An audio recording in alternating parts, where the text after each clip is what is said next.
Hello, everyone. Before we begin, I'll share just a couple of procedural things. First and foremost, you'll notice that the chat function has been disabled. However, throughout the presentation, you can use the Q&A function is at the bottom of your screen to pose questions to our speakers. That will also be available to you at the end of the webinar. We will make time at the end of the webinar for your speakers to have a conversation about your questions and address anything that's come up for you while they're speaking. You'll also notice that there will be a survey at the end of the webinar that will be on your screen as a QR code that will be posted in the chat by my amazing colleague Jason and also sent out to you via email following the webinar. Please make sure in one format or another to fill in the survey so that we know what you liked and what you'd like to see in the future.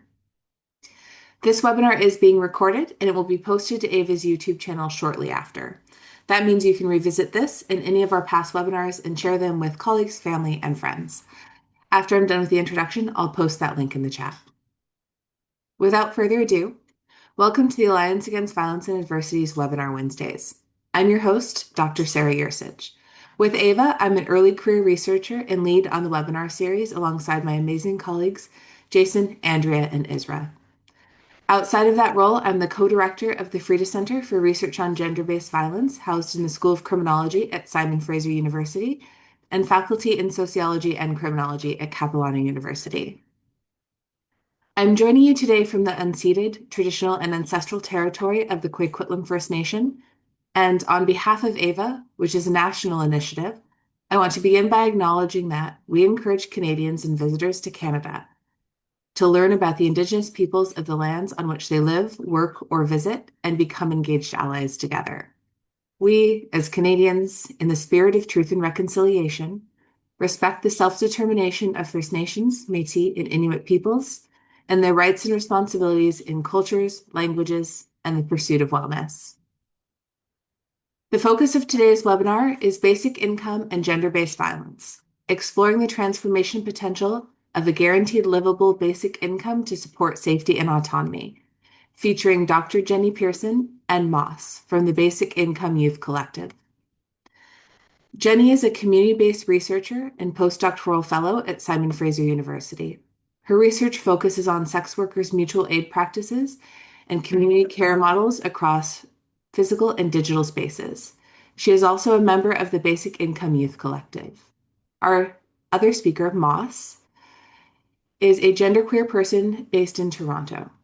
During the COVID-19 pandemic, they became more engaged in social justice volunteering with Meals on Wheels and learning about urban accessibility and transportation. Jennie, Moss, thank you both for joining us today, and I'll hand it over to you.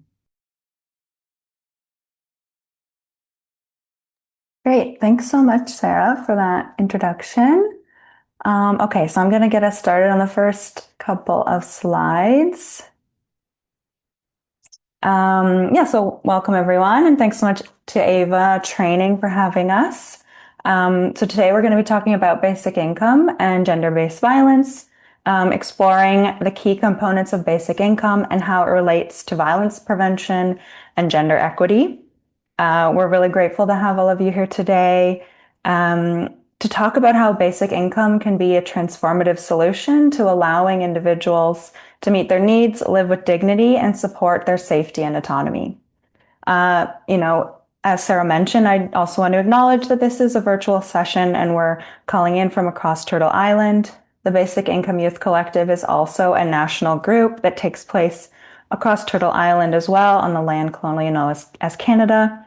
At Basic Income, we recognize the importance and are committed to decolonization in our advocacy and how we conceptualize access and unconditionality to basic income. We're super grateful today to be able to gather on these lands, learn and share together, and we encourage everyone to take a moment to consider the lands you're on and how they sustain our lives and make it possible for us to gather and learn.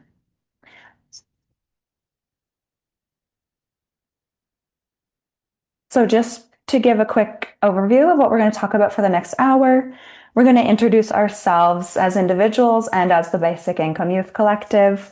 We'll go through a short overview of what basic income is, Basic Income 101, and we're going to dig into the connections between basic income and addressing gender-based violence through economic justice and transformative justice frameworks. And we'll look in a bit of the evidence on how basic income can support folks impacted by violence and talking about our own lived experience and expertise. And we're going to give a few suggestions about how anti-violence folks can get involved in the basic income movement and how you can connect with us at the collective. So, just to introduce ourselves, beyond what Sarah read out, my name's Jennie. I'm a newly appointed postdoc at Simon Fraser, and I did my PhD research at UBC with the Aisha Project, which is a long-standing public health project working with sex workers in Vancouver. I'm more of a qualitative gal, however, and I do qualitative and arts-based research with sex workers, talking about their occupational health and safety, talking about their mutual aid strategies, and talking about their visions for sex worker liberation. And my interest in basic income is very much connected to what I've learned working with the sex worker community for the past 10 years. And yeah, I'll pass it to Moss, who's going to talk the next couple of slides. Hello. Yeah. Hey. Well, just to introduce myself super quickly, I'm Moss Vitella. I'm a member of the BIYC. I am in school for social service work. And I got really, really interested in basic income through weirdly learning about like urban planning, but I think it's like kind of expanded beyond that to be more intersectional, especially like because I'm someone where I'm in community spaces with a lot of trans folks, with a lot of like other disabled folks, like and other young people, and cost of living is rough, and there we can basic income can be something that can like lift us all up. So I'm going to talk a little bit about BIYC now, our organization. So the Basic Income Youth Collective was established in 2020. It's like a national, like Canada-wide network of young folks who are passionate about basic income. We're non-hierarchical and voluntary, and everything we do is non-partisan and grassroots. We promote economic justice in Canada by organizing and equipping young people to advocate for transformative policies like a guaranteed livable basic income. And we want everyone in Canada to have enough income to meet their needs, participate meaningfully in their communities, and live with dignity. We take on projects in three main areas. So this is community building, education, and activism. So community building, we connect with like the people who like send us social media messages, emails. We partner with like other like organizations, and we build like solidarity across different movements. So, for example, recently we had a really awesome meeting with Grassy Narrow Solidarity Network. They're really cool people, and we wanted to talk forever, but we couldn't. But that was really cool. So that's like community building, and then we have education. So there's sharing information about basic income and the youth case by developing resources, giving presentations like this one, and building advocacy capacity and more. So often that'll include like zines and stuff, which we'll tell you about at the end. And then activism, we're campaigning for basic income in Canada by connecting with those empowered to affect political change.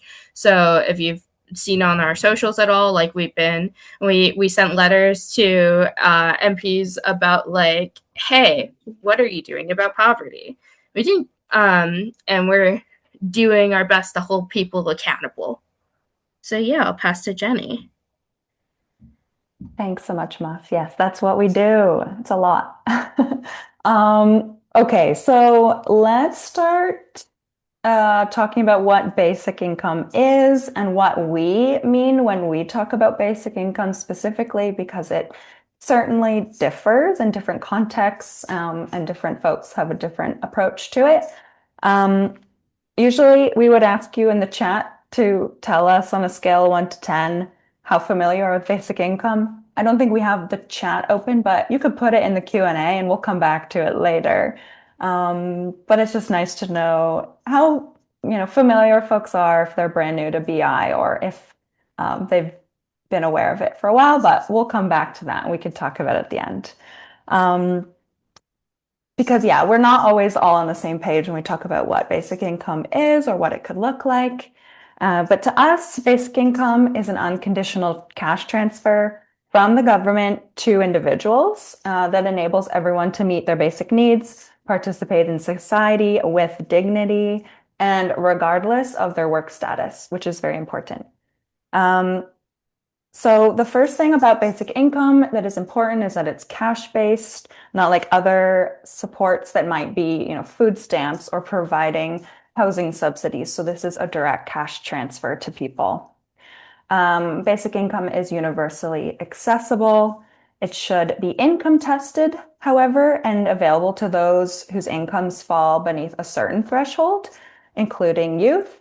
So while basic income should be universally accessible, it will not necessarily be universally distributed. Rates ideally would be structured progressively based on your other earned income. So it should be designed at the same time to ensure that recipients are never worse off for earning other income, like through work. So rather than if you earn $100, then we're going to take away all your benefits. No, like the $100 you earned is going to top up the basic income that you have to a certain point where you no longer would need the basic income. And the third is that basic income is unconditional. Basic income should be provided unconditionally, regardless of where you live, your work status, or whether you meet certain behavioral conditions. A commitment to this also means that basic income should be provided to people who've been historically excluded from income supports. This could be because of involvement in criminalized activities, incarceration, or institutionalism. So that is something that is really important to keep in mind about how we implement basic income. And I'm going to pass it back to Moss, who's going to talk about even more things that we talk about a lot, specifically at BIYC, about Even more. basic income. Yes. So, like BIYC, especially, we talk about we wanting a basic income that is an income floor. So, a social safety net is intentionally structured with holes and gaps, leaving those in poverty to struggle and be at risk of falling through. Rather than a net, basic income should provide a floor of income support for people in Canada who need and want it, raising people to a level below which they cannot fall.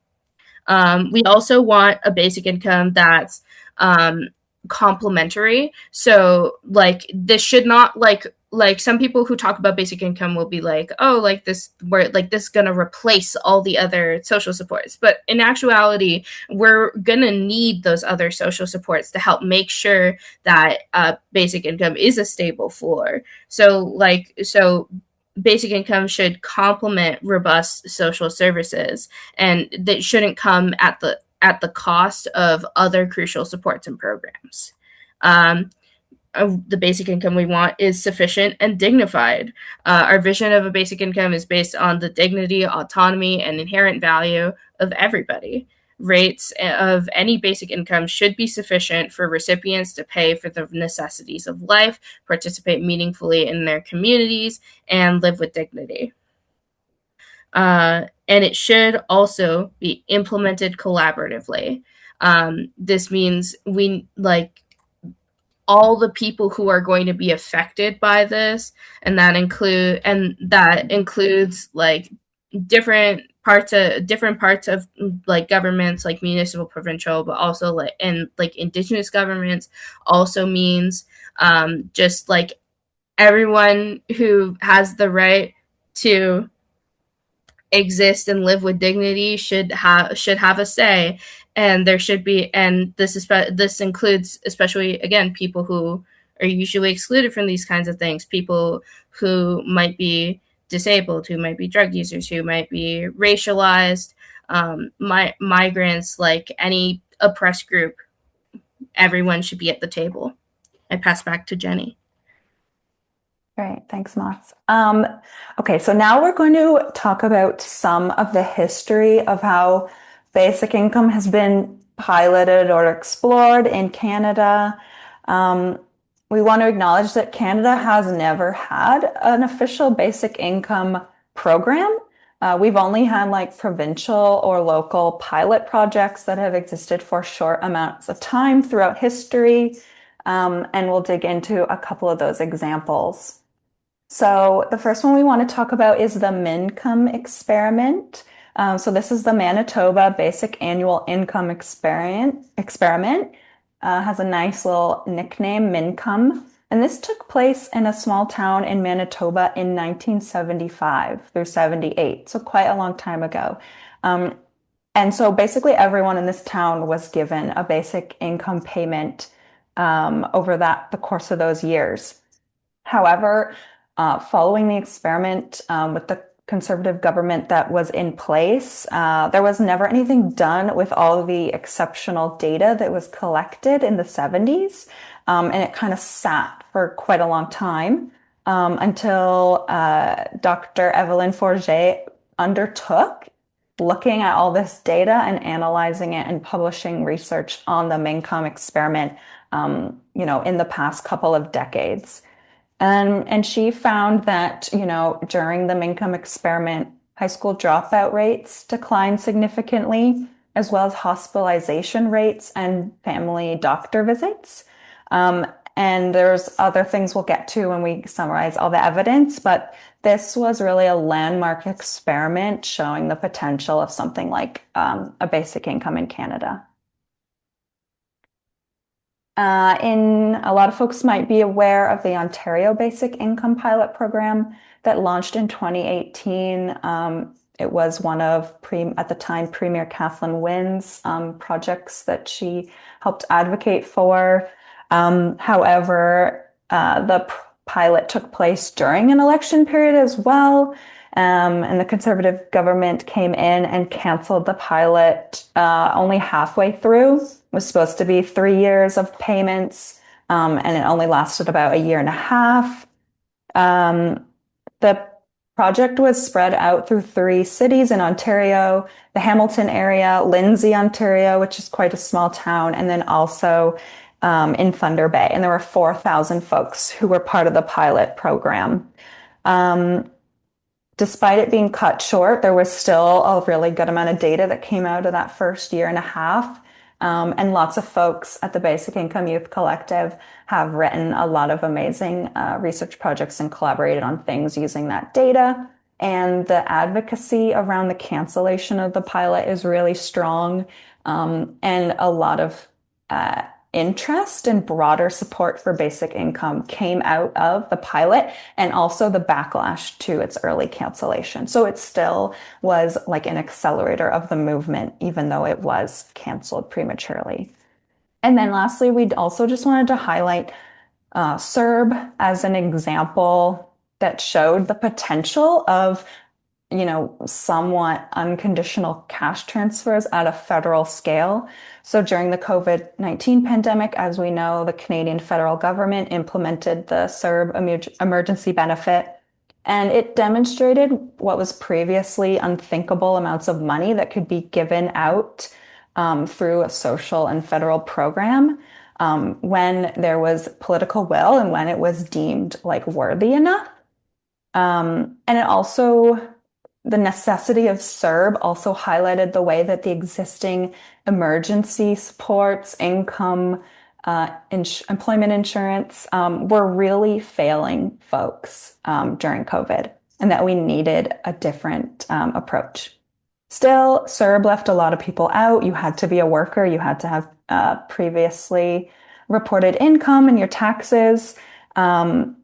And so while it excluded a lot of people, it did demonstrate the way we can, at a federal large scale level, provide, an income floor.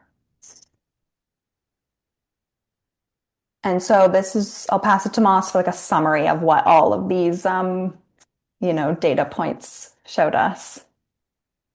Heck yeah. So, a lot of times people are like concerned that like, oh, basic income will be like everyone will stop working, no one will work anymore. How are people going to work? You obviously need to put them through the torment nexus so that they can work. And it's not true.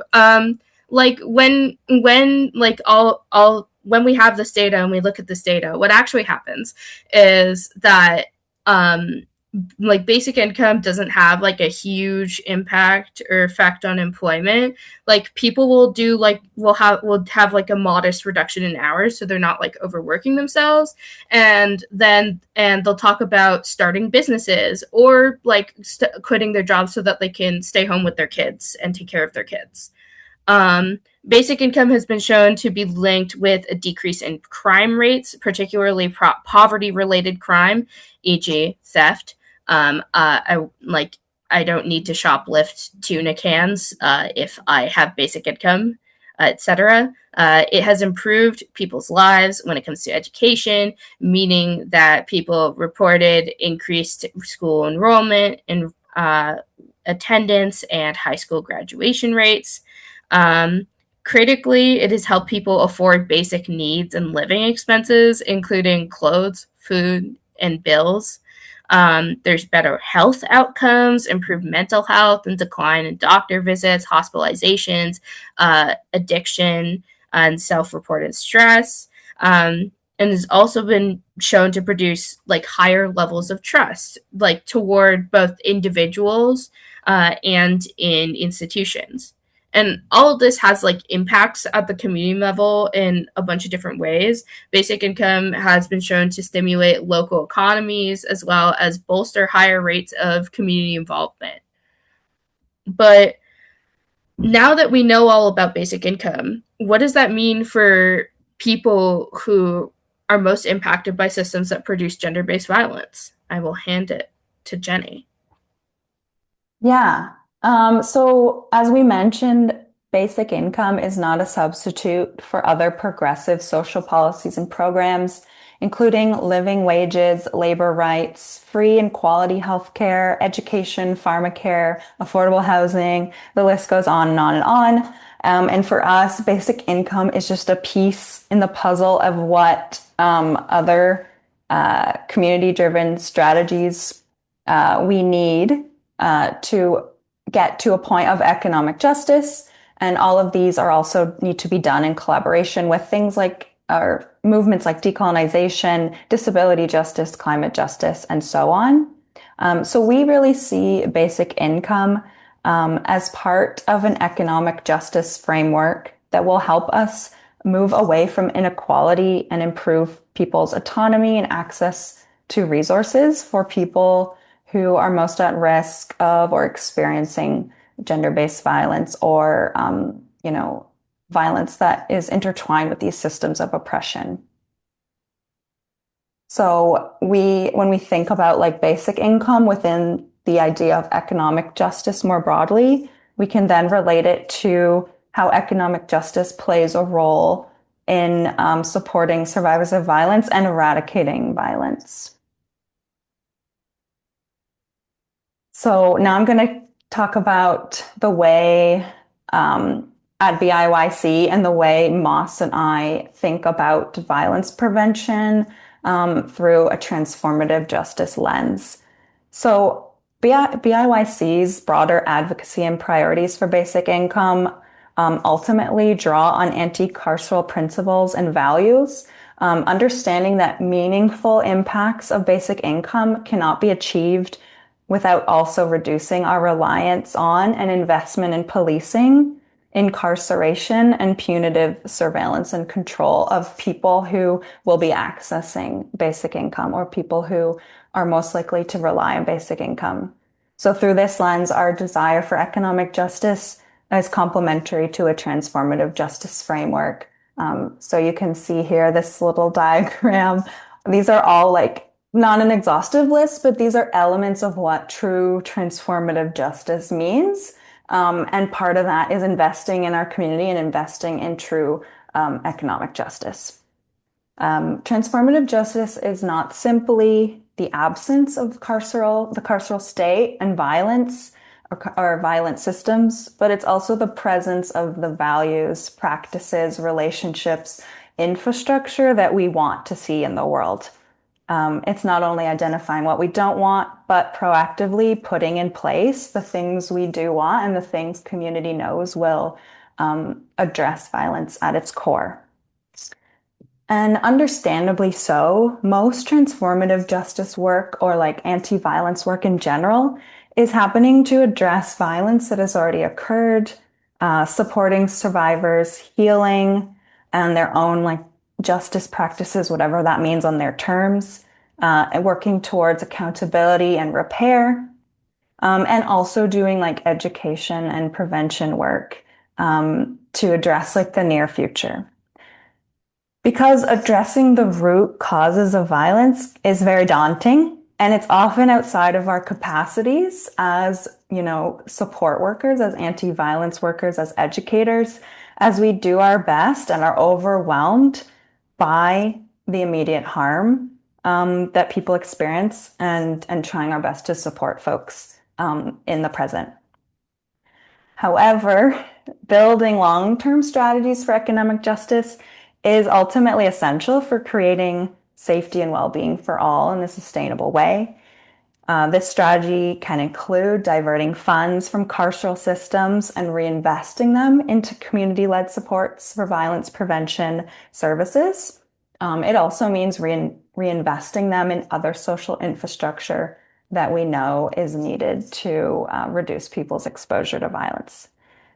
Longer term economic security will in turn reduce our overall reliance on police and the criminal justice system because it decreases the poverty that underpins and exacerbates many forms of harm, including gender-based violence. And we're going to get into some of that, like the way poverty is so intertwined with violence and harm. And so just quickly, I'm going to close up the loop on economic justice. Increased economic security creates possibility. The safest communities are those with the most resources and the most time to care for one another. Building long-term economic justice means resourcing infrastructure that will reduce inequalities and structural issues rather than focusing on bad or dangerous individuals or isolated incidents. And ensuring basic economic needs are met means that survivors will have more freedom to leave violent situations, better protect themselves from harm, and we can prevent violence by reducing the financial stress that escalates harm. And so how can we do this? How do we achieve these long-term systemic goals? So I'm going to pass it back over to Ma. Well, yeah, thank you, Jenny. So we're now going to highlight some research and advocacy that discusses basic income as a tangible, actionable change to address the many intersecting barriers faced by people at risk of gender-based violence. We're then going to share some examples based on our own lived experiences and expertise. So, intersectionality. Our discussion of people in communities impacted or at risk of disproportionate rates of violence and poverty must be forefronted by acknowledging the intersection of these systems, in addition to racism, ableism, criminalization, and much more. We might highlight the evidence that focuses on one or two of these systems at a time, but we know how deeply intertwined they are. All systems of oppression are just like connected and impacting each other. That's why we have things like environmental racism and like racial stereotypes that are gender based, and all sorts of stuff. So I will hand it back to Jenny. Yeah, so first we just wanted to highlight a bit of evidence that brings to bear the extremely prevalent role of economic precarity, the importance of money and income in shaping people's experiences of violence. As a lot of folks here probably work in the anti-violence sector, these are not going to be new stats or ideas, but they will connect to how we talk about the way basic income can intervene. So within Canada, we see that economic abuse is part of, almost 96% of instances of family or intimate partner violence cases or abusive relationships. So survivors who experience economic abuse are also more likely to experience physical violence within that relationship later on. Uh, Almost half of Canadian women who reported in a Stats Canada survey that they experienced intimate partner violence at some point in their life since the age of 15. Um, Among those 44% of folks, 80% never reported to the police. And one of the main reasons for citing never reporting or never, leaving the situation was that the financial situation and economic barriers made leaving seem impossible, and therefore reporting or talking about their experience seemed like there was no point. And they couldn't really go anywhere with seeking, their version of justice. A study in the US also found that a high percentage of employed survivors also faced workplace harassment by their abuser. So their abuser would intervene in their workplace and make it very difficult for them to do their job well. Um, about 25% of those folks ultimately lost their job because the high rates of disruption and harassment that they faced in their workplace. In an Ottawa-based study, 84% of survivors reported carrying coerced debt after leaving an abusive relationship. So abusers would, take out loans or credit cards or spend or use folks' credit cards without their permission, acquiring large amounts of debt that was only in the survivor's name. A US study also found that most folks who amassed coerced debt would leave a relationship with about $20,000 to $30,000 in coerced debt. This obviously has long-term implications as you're then in the cycle of trying to make minimum payments and paying off debt rather than actually paying your bills or finding housing. It also damages your credit score, so it makes finding housing much more difficult. Um, and then overall, for a survivor who has had their employment impacted by economic abuse or who's leaving a bad situation, who needs time to physically, mentally, emotionally heal and doesn't or cannot back to work, is now the sole caretaker of children.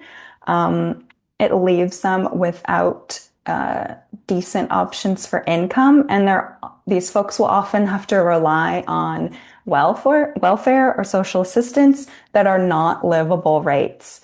And so we know that leaving abusive relationships also often puts people into poverty and living in poor material situations.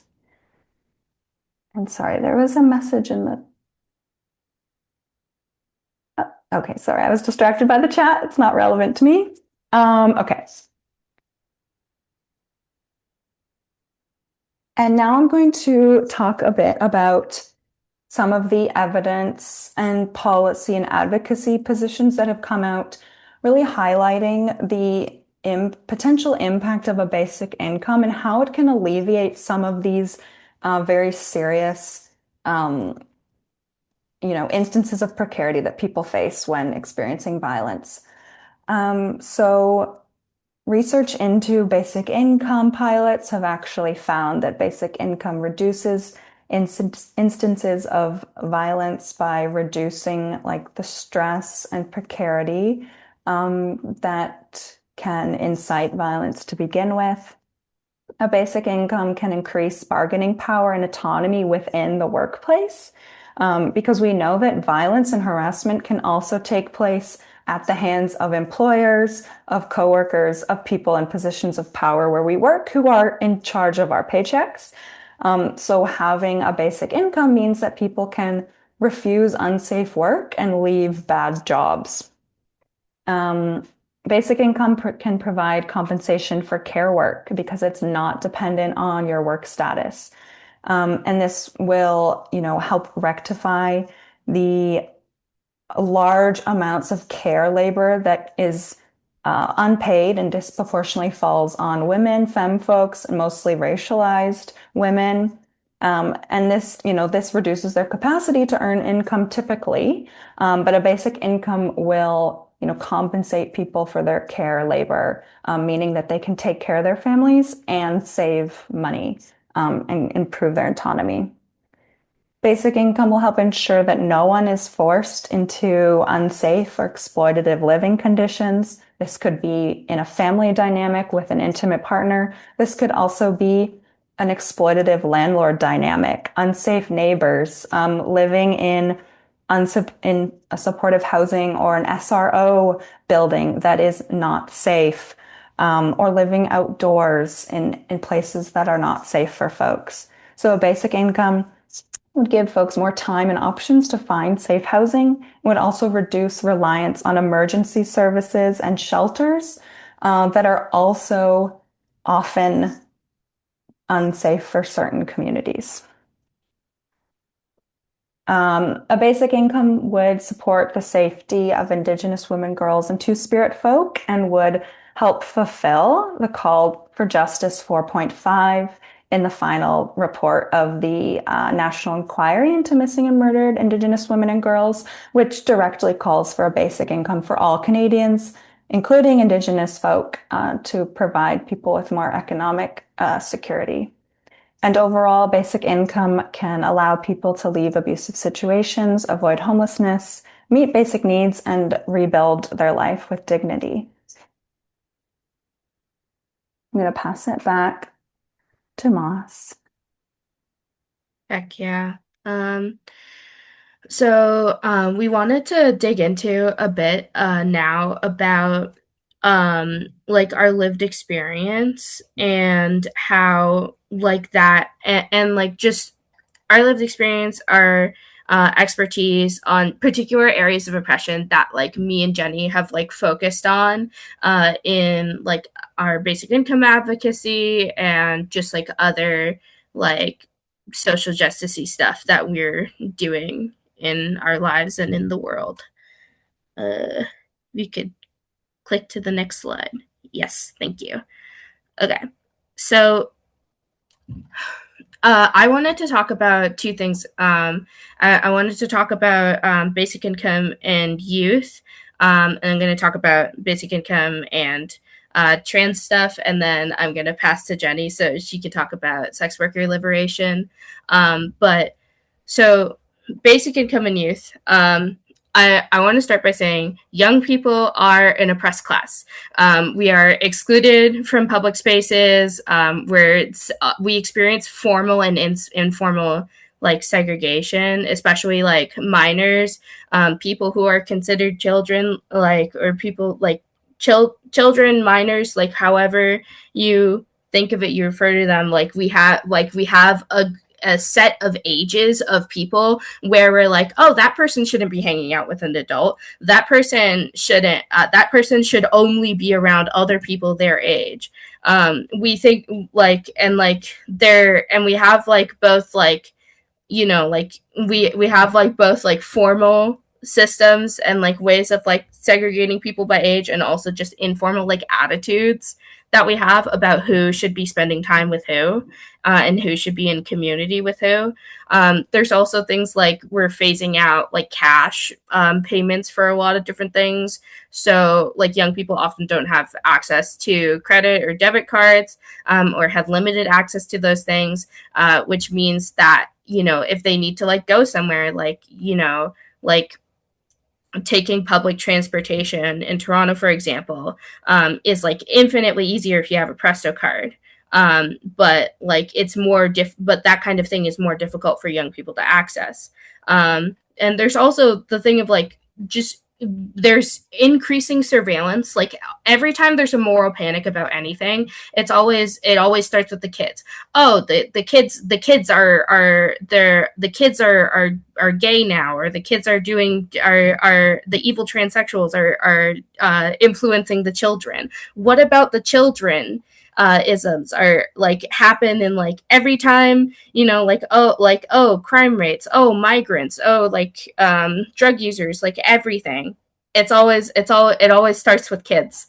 And instead of implementing things like trying to like have more like cross-generational community, trying to like include kids, make public spaces for kids and third spaces where kids and like youth can like hang out and like exist and like have safe connections. Instead of doing that, and they just kind of increase surveillance. So now we see all this stuff about like age verification on social media and all of that nonsense, which doesn't actually keep people safe. um, Young people basically have no economic power. And this is especially apparent when young people are trying to leave abusive situations. So, for example, like I left home when I was 16, and that basically set me up for a lifetime of poverty. I live on ODSP and I get like financial help from like my friend's family, and that's the only way I am not homeless at this very moment. That's why I can talk to you from my apartment that I rent. Um, I just basically lucked out having a community connection with adults who have more money than me. But it's very, very difficult for young people to access to like have the economic like ability to like leave abusive situations and then not be homeless after, or be able to afford rent and groceries, power bills, like whatever. We're also like disproportionately have a hard time accessing existing welfare structures. Many like provincial level and city level welfare programs are like you have to be 16 or you have to be 18 to do these things. But we know that people end up homeless at like younger ages than those age things, and there are people who need access to some kind of income in order to live, but then don't have it. Basic income, to put it lightly, would have saved my ass. Like this, like when I know, and like I'm not the only person I know. I talk about from my lived experience, but I know like many, many, many of my friends are also people who are experiencing unstable housing, trying to leave abusive caregivers, who are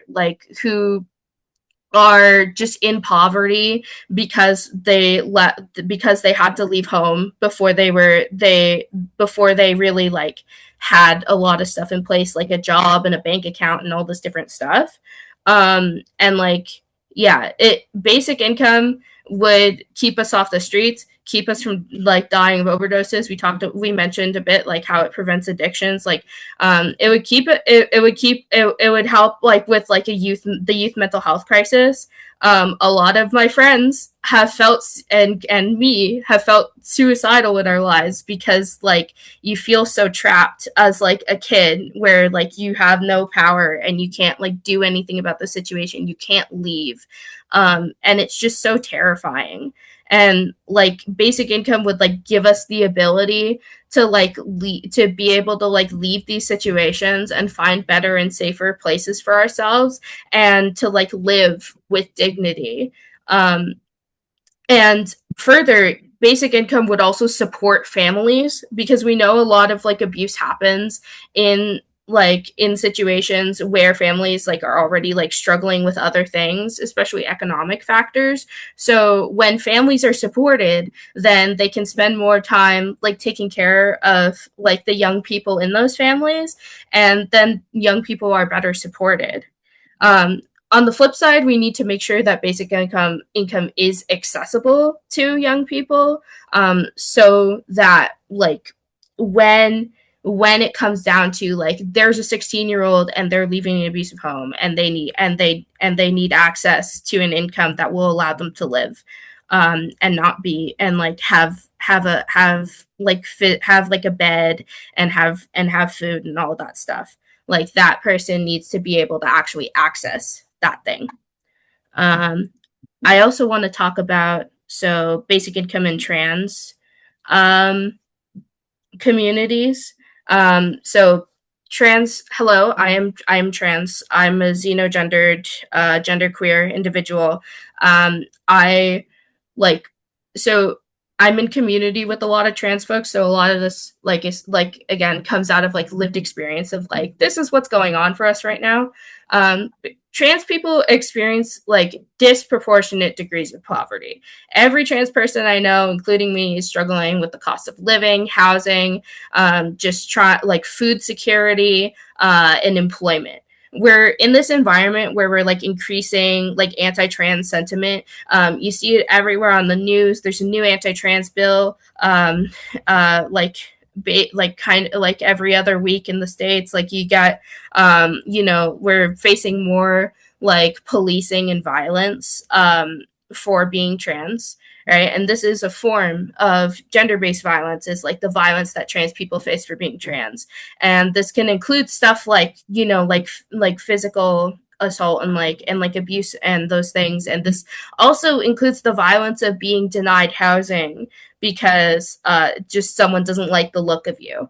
I know when I was trying to get this apartment, I had to start presenting as a cis woman, and I would wear like one specific outfit with like a skirt that would go like at basically that would sit the waist of the skirt would sit at like the bottom of my ribs, and I would tuck the shirt in, and I would just and it was clothing that my grandma gave me that I love, but has become a symbol of just like, oh, when I go to apartment viewings, I wear this outfit so that people think I'm a cis woman, because if they don't, then I might not get housing.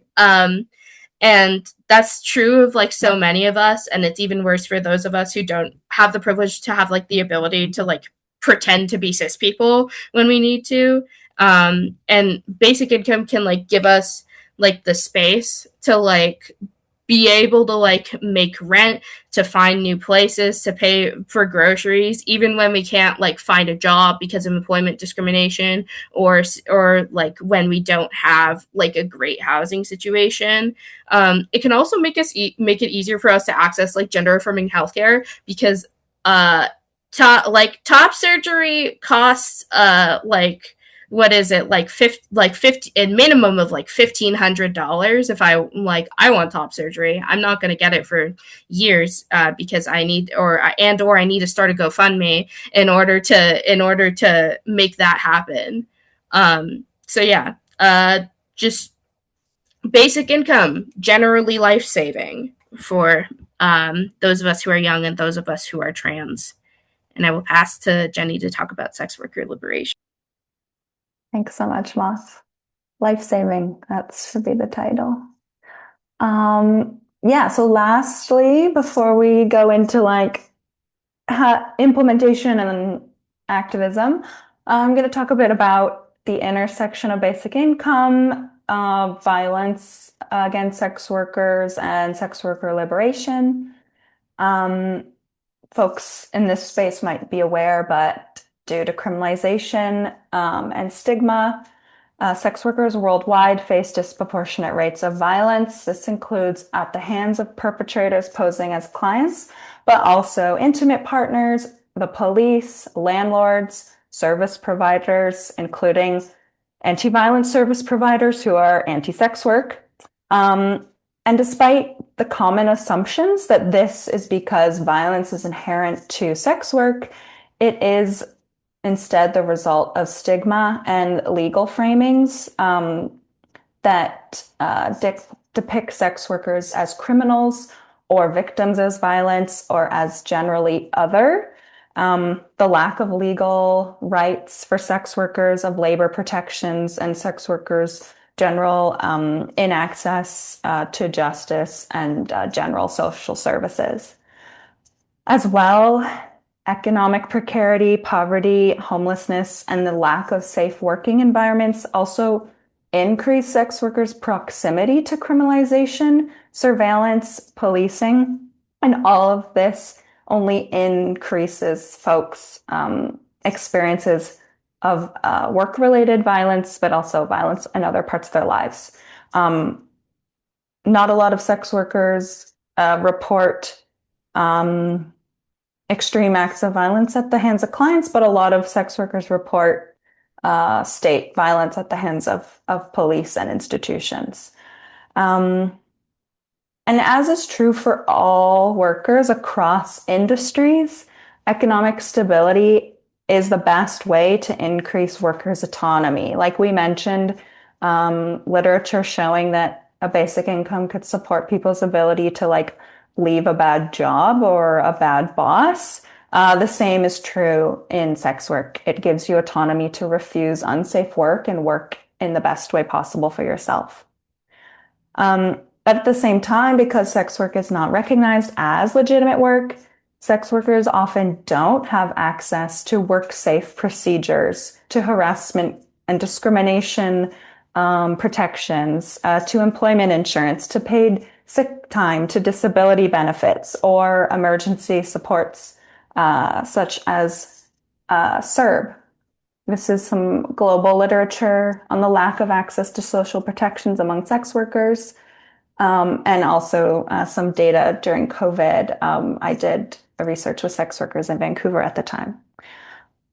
And despite all of this, as you know, this unique group of folks who are, conceptualized as victims of violence, and who are also essentially restricted from economic support systems, sex workers are rarely a priority within the anti-violence space. It's getting a bit better, but still not a main priority. And virtually, sex workers are never considered or mentioned when we talk about basic income more broadly. Historically, interventions that aim to provide sex workers with material support, housing, connections to jobs, were done as exit programs. So they required sex workers to stop doing sex work in order to get help. This could also include the ability to get access back to your children. You have to stop doing sex work.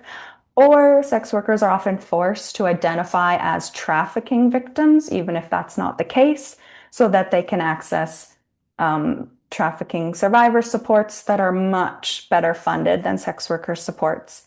And all this helps to do is reinforce the idea that sex work equals violence and trafficking and inflates data on trafficking rather than making sex work safer for people who need to do it. And we'll probably keep doing it anyways because these supports that are being offered are not enough. And so in my experience doing sex work advocacy for the past 10 years and also my qualitative research with sex workers in Vancouver, I talk a lot about what real tangible changes would help support people's well-being and what they would like to see. And a lot of folks bring up right away basic income as something tangible that would make an impact in people's material well-being. Sex workers are very aware of the intersection of poverty and lack of autonomy and violence. So sex workers often talk about basic income, even though the outside world doesn't necessarily make that connection. However, it's really hard to find examples in the literature, in organizing spaces, about the intersections of sex work and basic income. Until recently, I hadn't really come across any, pilot programs or pilot research studies. But there was one done in San Francisco in the past few years called the Guaranteed Care Income Pilot, and it was led by a community group called In Defense of Prostitute Women's Safety. So in 2024, 10 single moms in San Francisco who were all involved in criminalized activities i.e. sex work, who were more likely to be impacted by incarceration and had the threat of like child welfare intervening and like taking their children away. They were prioritized to take part of this pilot, and they received a guaranteed care income of $2,000 a month for 12 months. And so the group ran the pilot, and then they evaluated the results, talking to sex workers who were also single moms' experiences having this income top up. And most people reported that it allowed them to provide for their children and spend more time with their kids. And nearly everyone reported that during that 1 year, they didn't have any interaction or calls or check-ins from child welfare, which was very different from their previous day-to-day life. People reported increased independence, mobility, and decreased exposure to harm. So people felt a stronger sense of personal safety and well-being, and how being able to meet their own needs and the needs of their children felt them feel more secure and empowered to make decisions that protected their safety. So decisions on like how and when they want to work. And the pilot came away with a few recommendations, including providing a guaranteed income to mothers and caregivers to address poverty and acknowledge the value of care work, enact legislation to introduce a permanent guaranteed income program at the state level, and also acknowledge the harms of criminalization and arrest and raids of sex work workplaces and fully decriminalize sex work. And so the goal of this pilot was very well-rounded, and the concerns people brought up were, talking about their family life, talking about the ability to make decisions for themselves and rebuild their autonomy. However, all of these successes and the recommendations that came out of it, the one outcome that made headlines from this pilot was that basic income allowed people to quit sex work. And at Basic Income Youth Collective, we love the idea of people not working at all. I want that for everyone. But I think it's really important to talk about the fixation on support for sex work with the condition that you must stop working. And that's what the media really picked up on this, is that the pilot allowed people to like leave sex work behind. And this kind of reinforces that historical approach to supports for sex workers that are based on a 100% exit strategy, rather than like harm reduction and like occupational health and safety. And it really brings to the forefront this paradox in like the basic income scene, and worries about basic income and then worries about sex work. So most people are concerned that basic income will get people to stop working. People are like, no, we want people to keep working. But in the case of sex work, we see people are only supportive of basic income if it means that folks will stop doing their work. And I'm bringing this up just to make people think about the idea that a rights-based approach and thinking about basic income as a harm reduction method to reduce violence can acknowledge that sex workers deserve a livable income that will allow them to work more safely, but still gives them the autonomy to continue to be an active sex worker. That sex workers deserve to live well and to do sex work at the same time. So I'll wrap that up there, but I'll include this report in the follow-up resources. And I'll pass it back to Moss. Okay, I do want to note, like, we should probably speed run this last part a little bit, just because I do want to. There was at least one very good question in the chat there, and I do want to be able to address it. So, okay. Summary. Basic income could reduce incidents of violence by reducing stress and precarity, and also reduce interactions with violent carceral systems. Could improve access to safer working and living conditions. It increases options for people leaving violent or abusive situations, and supports healing, long-term stability, and an increase of like time spent with family and supportive communities. All super cool, awesome things. I will pass back to you for implementation, Jennie. Thank you. Yeah, we can speed run this. We've talked a lot about the potential of BI, and I think it's also important to think through how we actually implement it. And I think that's where a lot of people get stuck. And certainly we are not fully unstuck, but we want to just highlight some of the important kind of components of basic income that allow it to be more accessible than other income supports that exist for people experiencing gender-based violence. So how do the principles of BI and how we implement it actually complement what survivors of violence might need? So part of that is the unconditionality. So you don't need to be working, so you can take time off work to recover, do safety planning. If you didn't have income or there was economic abuse involved, basic income is not tied to your work.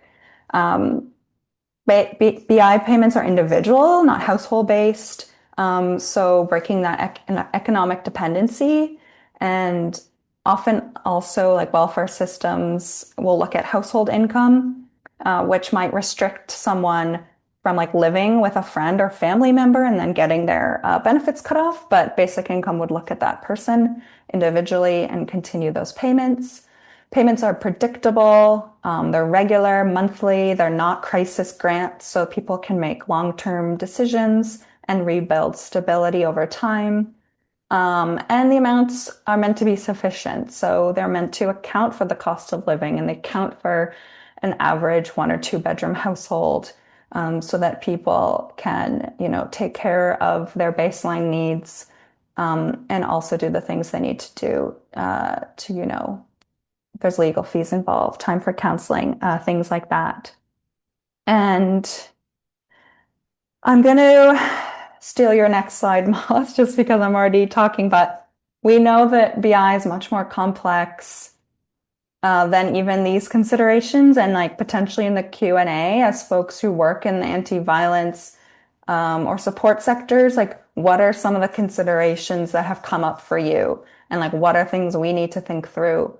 And when we're advocating for a BI that is accessible to different folks impacted by gender-based violence. So we would love to hear those ideas. And like that's something we can take away as we are still in this like sticky space of like, how do we actually do the thing well?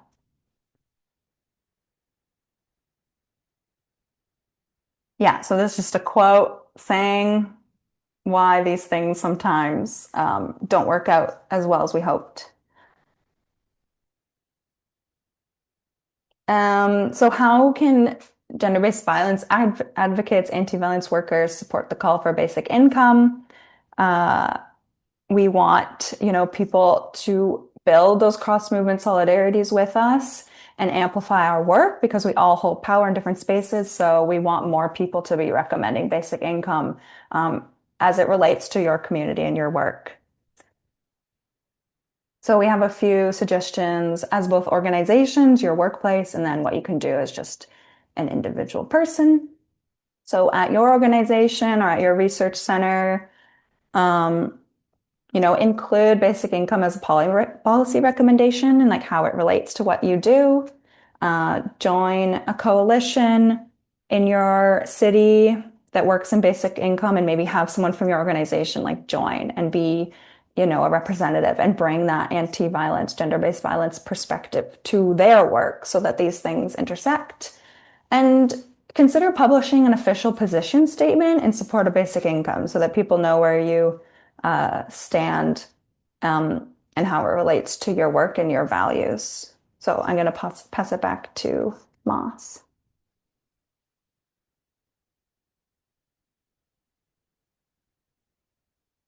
Oh, you're on mute there. There you go. I'm silly. Okay, I think you can hear me now. Yeah, you sound great. Beautiful. So as an individual, things you can do to support basic income, write your MP and and probably also I'd add your MPP, provincial and federal level government stuff. You can be like, hey, basic income is cool. You should support it.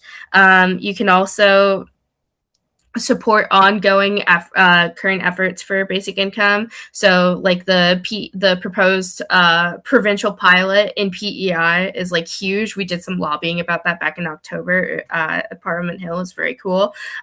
You should go look into that. Engage with colleagues, friends, family about basic income and poverty. I would say most people believe really like they believe that poverty is bad, but they also maybe have some like underlying ideas about like who deserves money and who doesn't. And I feel like, and if you can like challenge those in your community, in with your friends, family, people in your workplace, whoever, like it does go a long way. And also publish an official position statement in support of basic income. Do it. It's awesome. And I also should tell you about our zines. The foreshadowing comes back. We we have zines. We have our Room to Dream zine about the Ontario Basic Income Pilot and a series of mini zines. I don't know how the chat works on this one, but we could. But you can go to basicincomeyouth.ca. Slash I think the link is actually be slash take dash action, something like that. You can go basicincomeyouth.ca is like our website, so you can go there. You can go to the take action tab, find our zines, download them, print them, fold them up into the cute little booklets that they are. They're so cool. And yeah, I pass it back to Jennie. I think. I think so. That's it. We have come to Oh, the that's it. end. Yes, We we did did it. it. So it was very fast We at the did it. end. But thank you so much for, um, creating space for us and allowing us to chat for the past hour and a bit. Yeah, this is our contact information, our website, our email. We're on Instagram and TikTok a little bit. You can find us there. Please feel free to reach out. I will put some links in the chat once I um, stop sharing my screen. And I think we're gonna move into the Q&A now. So I'm just gonna Yeah. stop sharing my I was screen. actually Oh, go ahead, Moss. Oh yeah. So I was looking at well the question that we got from Katie Woodcroft. We because I was like typing out like a little bit of a response to that on the side while you were yapping, Jennie. And like my thought is that I could give my thoughts on it, and then maybe you could give your thoughts on it. Mhm. Yeah, sounds good. Okay. So the question um Katie says, we are a VAW organization that just conducted research on the potential for basic income guarantee and more specifically the intersections of poverty and VAW. We heard from women about the ways in which institutions and social structures mimic the mechanisms of coercive control common in abusive relationships. How do you think systems change is possible or might be achieved so that women are not harmed further should a basic income guarantee be implemented by a government institution or social service system? So, um, what I like wrote in my little notes, I didn't get super far, but I was like, because you're just such a good presenter, Jennie. But like the um I do really like this perspective of like how like systems can often mimic like abusive or violent situations that happen on like a micro level. I tell my friends a lot that like abuse is kind of like a microcosm of like wider oppressive systems. They like reflect each other. I think that like we did talk about this like a little bit, but to kind of like coalesce those points together, basic income guarantee can be like trauma informed in its implementation. Things like not requiring like proof of certain behaviors, not requiring like surveillance by like a caseworker, for example. I know that like the thing of like having to report very frequently to a caseworker and then having often a caseworker who can be like judgmental or have certain prejudices or biases against the people they're working with. That's something that I experienced. Like one time I had an OW worker chew me out over the phone for not attending a meeting, even though I'd already I was literally calling to close my file um, so that I could be on OSAP. But yeah. Um, and also the thing of like consistency, like making basic income like not just an emergency support but having it like be reoccurring. Like I feel like a lot of times like the like that feeling of like coercion often like comes in like these weird cyclical ways where it's like you're on again off and again of like whatever that person in's control looks like. I'm not wording really well, but I think like the consistency aspect of it is like a component of being trauma informed and of not replicating that system of violence, which is like making it so that it's something that can be relied on and planned around, which can be really important for survivors. And then, yeah, Jenny, did you have any thoughts on that? Yeah, totally. And I think it's something that we also talk about, like basic income is asking the state for support, which doesn't entirely mesh with like anti-carceral and transformative approaches to like community building and healing and anti-violence work. And so it's certainly not like it wouldn't be like a straightforward collaboration because like our current state is inherently harmful. And so how do we work with them on implementing like a trauma-informed basic income? I think they would need governments, if they were going to do it, would be, again, with collaboration, they would need to be meaningfully collaborating with people who have expertise on how these support systems do reproduce violence and harm. I think the unconditionality and the not needing to, beyond like um, showing your income like annually, the government or whoever's rolling out the BI not needing to know anything beyond that. There wouldn't be any check-ins or like proof in terms of your deservingness and eligibility. So I think that could help with some of um, the surveillance that goes into a lot of other types of benefits that people access. Um, but it's certainly something that it might hypothetically people or like not hypothetically, conceptually, some people will not like jive with the idea of asking the state for support. And I think it needs to go hand in hand with building a government that is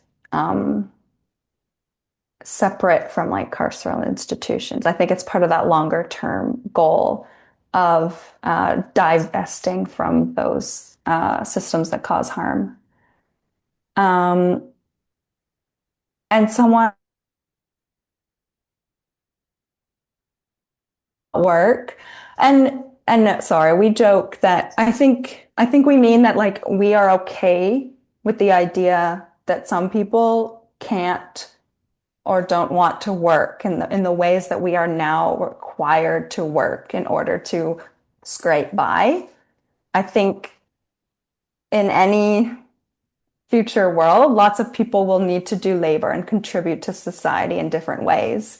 We just need to separate the ability to live with like how you contribute to capitalist production. I think that's all we mean by that. I love my what I do. We're working all the time. We're always working at something.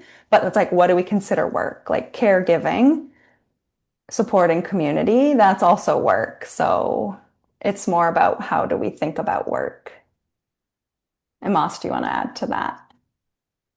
Yeah, I think you moved on to the anonymous question. So I was definitely like reading that and I'm like I agree that like there is like a question of like what do we consider to be work in when we are um sorry, I lost the ability to move this window around. Okay, that's fine. That's whatever. That can be like that. Sure. Sure, Zoom. The the I agree with like the thing of like like we think of like certain things are considered work and certain things are not considered work. Like I mean, like for example, like sex work isn't considered legitimate work in like the world that we live in right now, but then like or like the volunteer work that me and Jennie are doing right now as members of the Basic Income Youth Collective, we don't get paid for this. We know it's still valuable and we still like do it. I do think that I do think that like like there are some people who are like there are always going to be people who disagree, and I do think that like we can talk about like like oh like the like hey like there's different types of work in the world and there's like and like actually like what do you consider work, like try and like take that anti-oppressive approach of like deconstructing the worldview and then being like and looking at its component parts and being like why do we believe this, why do we think this way, is it possible that we think this way because we don't have basic income and um but I do think that it's like um that I do also think that like we can do that but then also there is a stronger audience of people who are like actually I already feel like my work is kind of devalued in that like I'm putting in all these hours just to like survive, and instead people could be like living and like finding like the kinds of jobs that they actually want to be doing and like doing things that like really matter to them, that are actually that aren't devaluing of their time. So I don't know, that was Mm-hmm. a little bit all over the place, but those are Moss thoughts. Yeah. And I mean, I think And that the main, one of our main topics has been like autonomy. So it's like the right to work or the right not to work and, or like work less or work differently. So I don't think mhm, autonomy is also not going to strip away people's right to work. true, this is Yeah. true, couldn't have said it better. I did want to point out Kendall David in the chat. Just want to say a big thank you to Moss and Jennie for sharing personal experiences with us in addition to their other expertise about basic income. Super impactful. Um, Thank you, Dr. David. Recent Dr. David. Kendall is a member of the Basic Income Youth Collective, and she's very cool. Uh, and we're all really proud of her. Those are thoughts. Yeah, um do we still have like 10 minutes or are we already over time? Because Well, we've that's wrapped up up the to questions both of, existing. I'm sorry, could you please repeat that Oh again? no, just that we've wrapped up the questions that we have so far. So just curious where we're at with Exactly. Well, time. it's up to either of you if you had anything else that you would like to say. I do indeed notice, as you just said, that all of the audience questions have been answered so far. So thank you so much to the audience members for your insightful questions. And specifically, I'd like to thank both of you for sharing such an important and powerful look at the intersection of economic security and safety.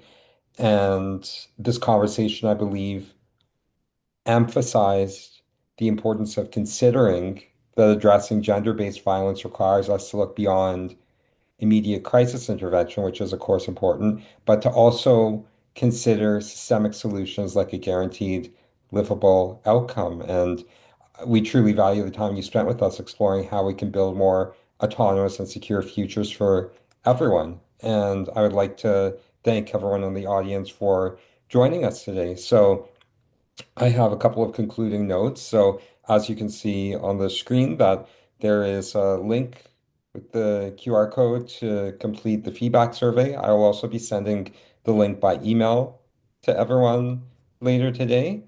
And this webinar recording will subsequently be posted on YouTube for subsequent review and sharing. And on behalf of the Alliance Against Violence and Adversity, I would like to thank everyone for joining the webinar series presentation today.